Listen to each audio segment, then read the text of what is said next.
তীব্র গরমে পড়ছে বাঁকুড়া সহ সমগ্র দক্ষিণবঙ্গ। এর মধ্যেই দীর্ঘ গ্রীষ্মাবকাশ শেষে খুলে গেছে রাজ্যের শিক্ষা প্রতিষ্ঠানগুলি, কিন্তু তীব্র দাবদাহে চরম অস্বস্তিতে ছাত্রছাত্রী থেকে শিক্ষক সকলেই। এই অবস্থায় তাদের মর্নিং সেকশনে স্কুল চালু থেকে এই মুহূর্তে ফের ছুটির দাবিও জোরালো হচ্ছে।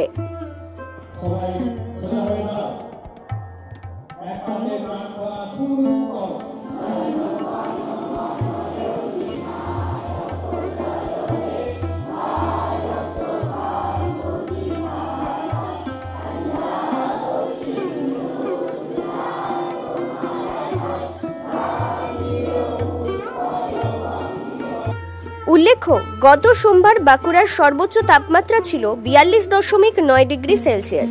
আপেক্ষিক আর্দ্রতার পরিমাণ ছিল 73%। মঙ্গলবার সকাল 8:30 পর্যন্ত জেলার সর্বনিম্ন তাপমাত্রা 27.9 ডিগ্রি সেলসিয়াসে পৌঁছেছে। বেলা বাড়ার সঙ্গে সঙ্গে তাপমাত্রার পারদ আরও চড়বে বলে হাওয়া অফিস সূত্রে জানানো হয়েছে। বর্তমান যা পরিস্থিতি, বেশিরভাগ স্কুলেই ছাত্রছাত্রীর উপস্থিতির সংখ্যা হাতে গোনা।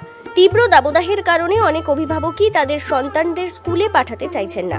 ওন্দার ছোটকুরপা হাই স্কুলের ছাত্রছাত্রীদের দাবি, প্রচন্ড গরমে স্কুলে আসাই জটিল। এই অবস্থায় মর্নিং সেকশনে পঠন পাঠন শুরু হলে কিছুটা হলেও সুবিধে হতো বলে তারা জানিয়েছে। প্রচন্ড গরম দিচ্ছে, তারপরে মর্নিং স্কুলটা হলে ভালো হতো। এই গরমের মধ্যে বসা যায় না, কোনো জায়গায় থাকা যায় না, অনেক দূর থেকে আসতে হচ্ছে।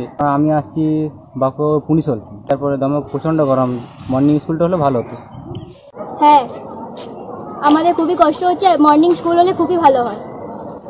সকাল থেকে স্কুলে এসেছি, খুবই কষ্ট হচ্ছে, গরমে ক্লাস করতে হচ্ছে, মর্নিং স্কুল হলে খুবই ভালো হয়।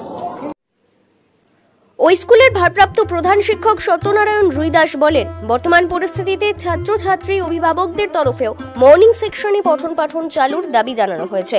সকলের সঙ্গে আলোচনা করেই সিদ্ধান্ত নেওয়া হবে বলে তিনি জানান। এখন সরকারি নির্দেশ স্কুল চালু হচ্ছে, এটা তো আমাদের তো মেনে নিতেই হবে। তবে আমি যখন স্কুল আসছি, বেশ কয়েকজন গার্জেনের সাথে আমার কথা হলো, ওনাদের দাবি যে যদি মর্নিং করে দেওয়া যায় তাহলে স্কুলটা অন্ততপক্ষে 10:30 11টা পর্যন্ত চালানো যাবে। হ্যাঁ, ও কিছু গার্জেন তো আমাকে বললেনই, তার সাথে সাথে কিছু ছাত্রছাত্রীও আমাকে অনুরোধ করেছে যে স্যার, এই তো দেখছেন প্রচণ্ড গরম। আমরা বলি ঠিক আছে, আমরা মিটিং করব, এবং তার সাথে প্রেসিডেন্টও আমাকেও রিকোয়েস্ট করেছেন মর্নিং করে দেওয়া যায়। তবে বর্তমান পরিস্থিতিতে স্কুল ছুটির পক্ষে সওয়াল করেছেন বাঁকুড়া গার্লস প্রাইমারি স্কুলের প্রধান শিক্ষিকা অনুভা দত্ত। তিনি বলেন, সরকারি নির্দেশিকা মেনেই স্কুল খোলা হয়েছে, তবে ছাত্রীদের উপস্থিতির হার যথেষ্ট কম। তীব্র গরমে কেউ কেউ অসুস্থ হয়ে পড়ছে।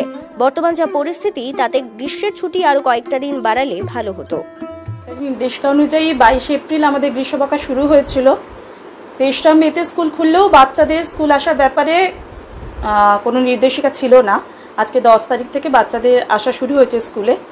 কিন্তু এখনও যা প্রচণ্ড প্রবাহ চলছে, যেভাবে হিউমিডিটি বেড়েছে, এত বেশি ঘাম হচ্ছে, আমার মনে হয় এই গ্রীষ্মকালীন অবকাশ যদি আরেকটু বাড়ানো যেত, আরেকটু স্বস্তিদায়ক পরিস্থিতি শুরু হলে তারপরে যদি বাচ্চারা স্কুলে আসতে শুরু করতো, তাহলে বাচ্চাদের পক্ষে একটু স্বাস্থ্যকর হতো। কারণ আজকে উপস্থিতির হার দেখা যাচ্ছে অনেক কম।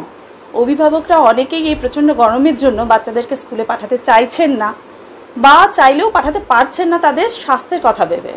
আর যে সমস্ত বাচ্চারা উপস্থিত স্কুলে, তাদের ক্ষেত্রে দেখা গেছে অনেকেই অসুস্থ হয়ে পড়ছে। আজকে বাচ্চাদের মধ্যে ভমিটিংয়ের পরিমাণ দেখা গেল অনেক বেশি। আমরা চেষ্টা করছি বাচ্চাদেরকে ডিহাইড্রেটেড রাখার, বাচ্চাদের শরীরের কথা ভেবে। এই যে একটা অস্বাস্থ্যকর, একটা অস্বস্তিকর পরিস্থিতি তৈরি হয়েছে, সেটা আরেকটু কমে যাওয়ার পর যদি স্কুলটা খুলতো তাহলে মনে হয় ভালো হতো। যেহেতু আরও অন্যান্য রাজ্যে গরমের ছুটিটা এক্সটেনশন করা হয়েছে, আমরা দিল্লিকে দেখেছি এক্সটেনশন করেছে, ছত্তিশগড়ে এক্সটেনশন করা হয়েছে, আমাদের রাজ্যেও তাপমাত্রা এই মুহূর্তে কম নয়। আরও যদি কিছুদিন এক্সটেনশন করে এই সামার ভ্যাকেশনটা বাচ্চাদের স্বাস্থ্যটার কথা খেয়াল রেখে আর কিছুদিন বাড়ানো যেতেই পারে। এবারে সরকারি নির্দেশিকা যা হবে, ওনারা যা ভালো মনে করবেন সেটাই আমাদেরকে মেনে চলতে হবে। ব্যুরো রিপোর্ট, দক্ষিণ বাঁকুড়া দর্পণ, বাঁকুড়া।